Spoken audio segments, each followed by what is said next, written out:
Okay, so this video we are going to do some leg and core exercises. Some of them will incorporate resistance bands, so I'm using tubing for these exercises. You could also do well with those really big, giant rubber band looking bands as well. TheraBands would probably be okay. They're going to give you a little bit lighter resistance. And then side note, you can get a lot of benefit out of the majority of these exercises, even if you don't have equipment. So if you're just curious, follow along anyways. Let's give it a shot. Okay, so we are doing core and legs. I do want you to have a mat for this first exercise. You don't need anything else. We're not using bands during this first exercise. We're doing a bird dog. Okay, bird dog is a nice exercise. It's very simple. It's gonna help you with balance. If you do it correctly and intentionally, it's gonna help you work on your core strength through the front side and also through the back side, the glutes, the hips, the lower back. Okay, so we're gonna be starting on hands and knees. If you've taken classes with me, I do this like every class because it's just such a great exercise. Hands are directly under my shoulders. My knees are directly under my hips, so I do have a little space between them that way. Okay, so something I want you to think about while you're right here is that you're already active. I'm not just kind of like hanging out in this position. I am pressing into my hands. I am drawing my belly up and in so my back is not dipping. It's also not arching. So nice and straight. What I'm gonna do, trying to keep my hips side by side, trying not to tilt, is I'm gonna reach my left leg back. And I'm just trying to go parallel to the floor. And I don't just, take my leg back and now I did it. I am pressing it back. I'm squeezing my thigh muscles, I'm turning them on, and it's like I'm reaching my heel towards the wall that's behind me. So that's part one. Part two is you're gonna reach your opposite arm forward. So same thing, I'm reaching strong. I'm not just sending it up and now I did it. I am really reaching and turning on my arm, okay? All while, again, trying to keep my hips fairly level. I'm trying not to twist, okay? So we'll go back and forth. You'll do one side and then the other. Remember, you're lifting opposites. Left leg, right arm. It'll be right leg, left arm. Do like 10 of those.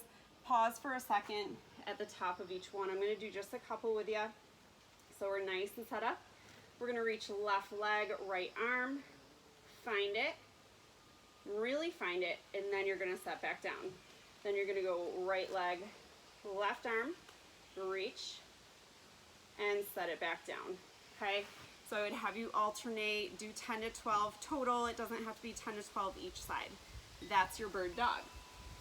The next one we're doing is going to be squats, okay? If you're not used to doing squats, I really wouldn't even worry about adding additional resistance outside of your body weight. You could do squats with just your own body weight. So you're standing, feet about shoulder width apart. If it's more natural feeling for you to turn your feet out a little bit, you could do that. I'm gonna have you start with reaching your hands forward if these are new for you. You're gonna sit your butt back. Hands will just help you counterbalance that weight, and then you're gonna stand up, okay? My squats are not perfect, but I'm gonna try to give just good instructions verbally. So you're sitting back, keeping my spine long. I make sure my knees are not coming forward. I don't want my knees to pass over my toes. So sometimes that means you don't sit as low. And then you're squeezing back up. Squeeze your thigh muscles, engage your glutes at the top. That's basically it on a basic squat. If you do want to add resistance and you're using bands, here is how I've seen it done. Don't often do this myself, to tell you the truth, but you could stand on your band. You will want your feet set up the same way, and what I recommend before you get too heavy in it is actually start with your feet a little closer together, stretch your band. So that's gonna keep a longer band between your feet and where we're looping it. So that'll actually lessen the resistance a bit. So now where we need to go, this is kind of a magic trick. We're going up and over. We're going up and over. And you need to get it kind of, yep, it's a little awkward. It's behind my neck and it comes along the front of my shoulders. So I've got it looped right here. This is when those giant rubber bands are a little more convenient because you kind of just step into it. But this does work. So what I would do, I would sit back. You're really only gonna have that additional load at the top, just so you know. You're not gonna have a lot down here, but as soon as I get right up towards that second half, I do feel that additional resistance, okay? So with or without that band, carefully come out. You don't wanna snap yourself. Those are your squats. If it were me, honestly, I'd probably just grab something heavy from home, load up a bag with books, rocks, whatever, and I'd probably just hold it to get resistance there. So I've done that actually with my hiking bag. I've worn my hiking bag to get extra weight while I do squats, lunges, things like that, because I don't have a bar set up at home. So, but that is how you could do it with bands. Let's keep going. We are gonna do some split squats next. Sometimes these are referred to as lunges. Basically what it is a staggered stance. You'll have one foot forward, you're reaching your other foot back, okay? So you're here. You are staying tall, you've stepped long enough so that when you bend both knees, they can both come to about 90 degrees. You don't hit the floor. Front knee does not cross over that front toe. Then you power back up. You're gonna come down and up, okay? So that is a split squat. You saw that I was up on the back toe. You really can't set your back heel to the floor. That's not gonna work. And all my toes are pointing forward. I don't have my feet turning out. And then my knees are also angling forward. They're not buckling in or bowing out. That would get messy. If you want to add resistance, you can. It will be similar to what we did with that squat a second ago. You would need to position your band underneath your front foot. You're gonna bring it, I like to take it just up and over my shoulders, kind of hold my hands here, almost like I'm holding a backpack, okay? So I'm here, I'm gonna come down, drive it up. It's only gonna offer me a little bit extra resistance. If you wanted more, you would shorten up. That's gonna get tight, okay? You'd shorten up, so now I've got less band between my feet and my shoulders, so that's gonna be tighter. The other thing you could do is double up your bands, okay? I'm only using one right now.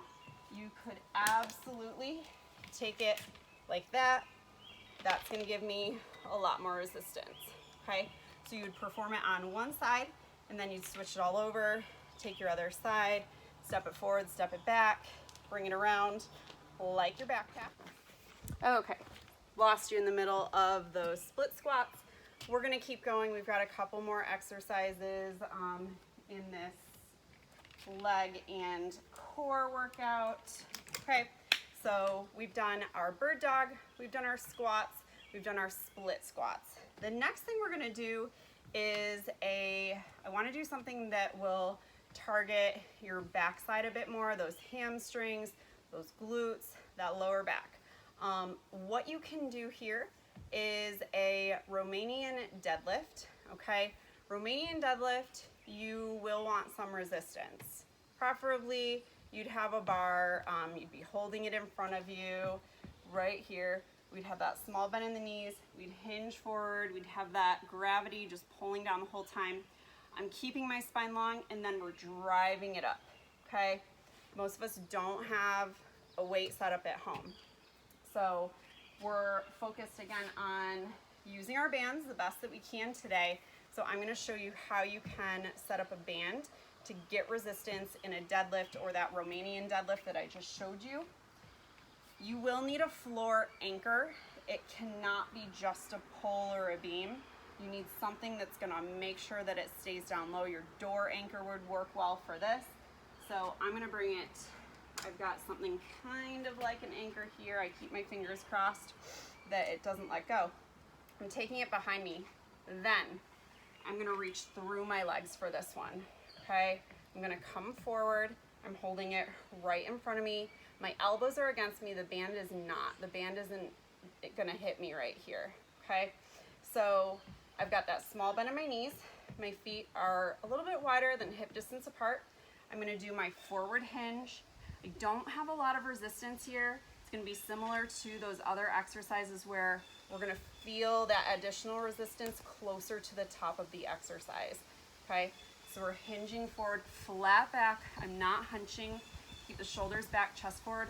Drive it up, engage your glutes on purpose, so it's a bit of a hip thrust right here. We'll come down, drive it up, okay? Romanian deadlift is different from a traditional deadlift in that it focuses on your hip hinge. It has less bending through the knees. So I've got that tiny bend in the knees that I just maintain the whole time, and then all the rest of that movement comes from my hips. Okay, if you wanted to do a regular deadlift, you would bend your knees and you'd hinge at the hips, and then everything would unfold at once, okay? If you don't like that setup, one other thing that I like to do that is similar is called a good morning exercise. You don't need a lot of additional weight for this. You really don't even need any weight to feel it. You will feel it. This is gonna get into your lower back a lot, and again into your hamstrings, and you can add like an intentional glute squeeze at the end to make sure you get those in there. So what you would do, you're gonna stand shoulder width apart. You do need to be a little more open in your shoulders and chest for this one to feel at all comfortable. If you're tight here, you might struggle with this one, but we're gonna take hands behind the head. It's a similar idea. We're focusing on that hip hinge, small bend in the knees, so my lower body really looks the same. I'm gonna come down. I'm trying to go just to flat, trying to keep my elbows wide, keep my chest open, and then I stand back up, press my hips forward, engage my backside, and then I would be going right back down and up, okay? Now, if I were to add weight to this, I would be holding something pretty darn light. I've done this with like a 5-pound dumbbell, just holding behind my head, and that was enough. That was enough because that weight is pulling far away from your hinging point, so you don't need a lot of additional weight here. All right, the last thing I would have you do in your leg and core day, we've got to do some planks. We've got to do some good planks. I'm going to set this to the side before I lose it. So you could do these on or off of a mat. To tell you my personal preference, when I'm doing straight arm planks, I don't want my hands on a mat. What that winds up doing, it bends my wrists a lot and it doesn't feel good. So I'd rather be on a hard surface. I'm gonna do them right on the floor, okay? So my hands are gonna be directly under my shoulders. I'm gonna reach my legs back, and I'm just in a very straight line here. Like we did in that bird dog, I'm engaging my belly on purpose, so I'm drawing my belly in. This is your basic plank. Other things I want you to try here, I want you to try walking your plank, so straight leg lifts. Take like 10 of those, then I would have you rest back down. So that's what I call walk it, walk your plank, and you're trying to keep, again, try to keep your hips level. Then I'm gonna have you do a knee reach. So for your knee reach, you are starting in the same place, and it's not just a knee forward. I want you to bring it forward and then squeeze it forward. So you heard my voice change a little bit, and then send it back. Bring it forward, squeeze it forward, and then send it back. So that is what I would call knee reaches. Take 10 to 12 of those total, not each side. The last thing I'm gonna have you do is reaching through your arms. This one to me is the most challenging because, side note, like we did with that bird dog, we're gonna try to keep our hips level. I want you to try to minimize the amount of rotation that your hips are gonna naturally try to do. So in order to do that, you've got to engage your core like a crazy person, okay? So let's go. Hands are under the shoulders. We're gonna take legs back. Take your legs a little bit wider on this one, okay? I went from about hip distance apart and I walked my feet out about 4 more inches on each side. Now we're gonna reach, ooh, one arm forward. I'm trying to keep that hip down as best I can. Set it down. I'm gonna switch sides and I'm just gonna keep alternating sides. So the difference is, whew, feel that in those hip flexors. I'm gonna show you where I'm trying. So I'm really trying in that one. If I reached and went here, that has that rotation that I don't want, okay? So those are your planks. I would run through, make sure you hit or at least one round of each of those. And that is it for your leg and core day. All right, have fun. I'll see you next time.